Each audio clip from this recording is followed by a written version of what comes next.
अस्सलाम वालेकुम। आज हम सब्जियों का अचार बनाएंगे। तो सब्जियों में गाजर, शलजम और गोभी का मैं अचार बना रही हूँ। आपको ये सब मसाला जात नज़र आ रहे होंगे। मसाले बताने से पहले एक और ज़रूरी स्टेप है जो कि पहले हम कर लेंगे, तो आइए उसकी तरफ चलते हैं। तो सबसे पहले सरसों का तेल मैं लेकर तो उसको गर्म कर लूँगी। उसके बॉइलिंग पॉइंट तक हम उसे गर्म करेंगे और उसके बाद ठंडा करेंगे। तो गर्म करने का मकसद ये होता है कि एक तो जो तेल की कच्चापन और उसकी जो तेज़ी है वो निकल जाती है, और दूसरा इस तरह अचार जो है बड़े लंबे अरसे तक फिर वो महफूज रहता है। तेल को इतना गर्म करना है कि वो अपने बॉइलिंग पॉइंट पे आ जाए, और फिर हम उसको बंद करके उसका फ्लेम ऑफ करके ठंडा करेंगे और फिर अचार में इस्तेमाल करेंगे। तेल अच्छे से गर्म हो गया है, और अगर मैं देख रही हूँ तो इसमें मुझे हल्का सा धुआं उठता हुआ नज़र आ रहा है। तो अब इसको बंद कर देंगे, मज़ीद इसको वह नहीं पकाएंगे और इसको अब ठंडा करूँगी। तो अब हम सब्जियों की तरफ आ जाते हैं। सब्जियों को आपने धोकर और उसके छोटे टुकड़ों में काट कर, जैसा कि मैंने इस तरह स्लाइसेस में गाजर को काट लिया है, इस तरह पतले स्लाइसेस में मैंने शलजम को काटा है, और गोभी के जो फूल हैं वो अलग कर लिए हैं, इस तरह दरमियान से हाफ कर लिए हैं। तो ये बिल्कुल खुश्क होना चाहिए, इसमें पानी बिल्कुल नहीं होना चाहिए। तो काटने के बाद मैंने एक कपड़े पे फैलाकर इनको रख दिया था, और अब ये बिल्कुल ड्राई है। तो स्पाइसेस की तरफ आ जाते हैं। तो इसके लिए हमें चाहिए 1.5 टेबल स्पून मैंने सॉल्ट लिया है, 1 टीस्पून हल्दी ली है, 1.5 टीस्पून ही मैंने सुरख मिर्च ली है, 1 टेबल स्पून राई ली है। राई जिसको हम मस्टर्ड सीड भी कहते हैं, ये ब्राउन या ब्लैक कलर में आती है, आप किसी भी कलर की इस्तेमाल कर सकते हैं, और इससे जो अचार है वो खट्टा होता है, ये खटास पैदा करती है अचार में। इसके अलावा ये फेनुग्रीक सीड्स या मेथरे हैं, और इसके बाद क्लौंजी या फिर नाइजेला सीड्स या अनियन सीड्स भी इसको कहते हैं, वो भी 1 टेबल स्पून है। सौंफ मैंने ली है 2 टेबल स्पून, कोरिएंडर साबुत जो है धनिया वो मैंने 2 टेबल स्पून लिया है। और ये 2 मसाले मैंने अलहदा रखे हैं, इनको हम दरदरा सा कूट लेंगे, ज़्यादा पाउडर नहीं बनाना। और बाकी जो सारे मसाले हैं वो हम नहीं कूटेंगे, क्योंकि जो मेथी दाना है उनका कड़वापन से पैदा हो जाता है, तो इनको मसालों को हम साबुत ही डालेंगे।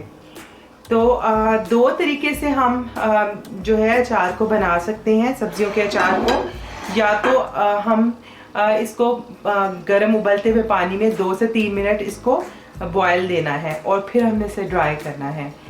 तो यहाँ पे सर्दी बहुत है, तो धूप नहीं है, जिसकी वजह से ड्राई होने में बहुत टाइम लगेगा। तो एक और तरीका है जो कि आसान है और इससे झटपट सा अचार बन जाता है, वो मैं आज कर रही हूँ। मैंने 2 टेबल स्पून सरसों का तेल ले लिया है, और ये कच्चा तेल ही है, और इसके अंदर सारी हम सब्जी डालकर इसको हल्का सा फ्राई करेंगे। तो फ्राई करने से जो इसका सब्जियों का जो मॉइस्चर है वो ख़त्म हो जाएगा, और हल्की सी ये सॉफ्ट हो जाएंगी। तो बॉईल करने से भी हमारा मकसद हल्का सा सॉफ्ट करना होता है, और इस तरह से भी हल्की सी सॉफ्ट हो जाएंगी। इतनी देर तक हम इसको फ्राई करेंगे कि लाइट सी ये सॉफ्ट हो जाए। इस तरह हमें रखने की ज़रूरत नहीं पड़ेगी, और अचार हम फ़ौरन से डाल दे सकते हैं। सब्जियों को मैंने 4 से 5 मिनट फ्राई कर लिया है। तो अगर आप अब देखें तो ये थोड़ी सॉफ्ट हो गई हैं। बस आपने इसको इतना ही फ्राई करना है, इसे क्रंची ही रखना है, बहुत ज़्यादा नहीं पका देना। अब मैं फ्लेम ऑफ करूँगी और सब्जियों को भी थोड़ा ठंडा कर लूँगी। अब मैंने इसी बॉल में थोड़ा सा तेल जो कि गर्म किया था वो ले लिया है। सारे मसाले इसमें मिक्स कर लेंगे। ये धनिया और सौंफ को मैंने दरदरा कूट लिया है, बाकी सारे मसाले भी शामिल करूँगी।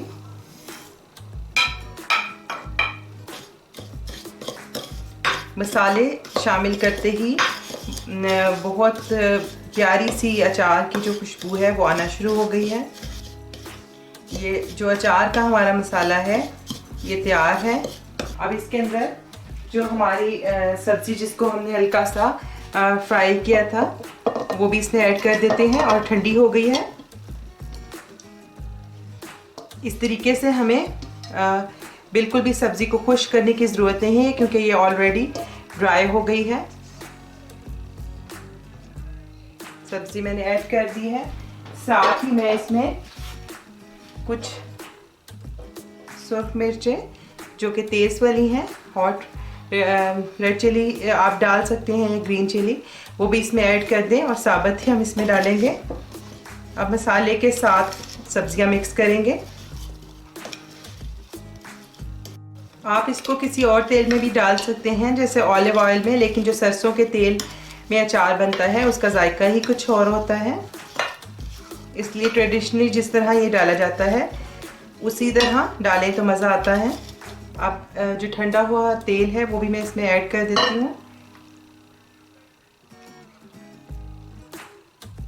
और अगर आपके पास कोई पहला अचार जिसका मसाला बचा हुआ है वो भी है तो वो आप इसमें ऐड कर सकते हैं। उससे फौरी तौर पे खट्टापन, चूँकि वो मसाला तैयार हो चुका होता है तो जो उसका खट्टापन है तो वो इसमें आ जाता है। तो मेरे पास ये थोड़ा सा पहले वाला अचार पड़ा है और इसमें आम का अचार है और थोड़ा सा मसाला वो भी ऐड कर दूंगी, जिसकी वजह से बहुत जल्दी अचार खट्टा हो जाएगा और बहुत जल्दी तैयार हो जाएगा।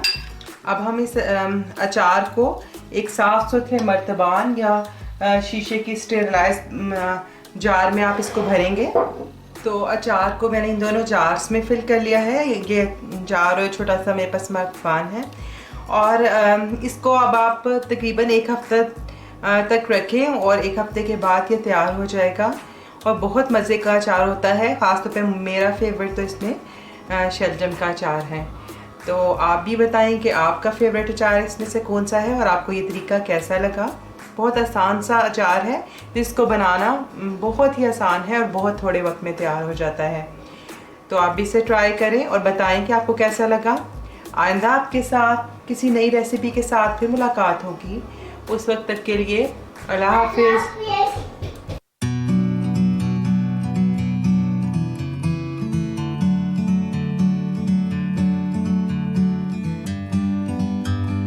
अगर आपने अब तक मुझे सब्सक्राइब नहीं किया तो इस रेड बटन को प्रेस करके सब्सक्राइब कर दें, ये बिल्कुल फ्री है। और इस बेल आइकन को भी क्लिक कर दें, इससे आपको मेरे आने वाली हर वीडियो फ़ौरन मिल जाया करेगी।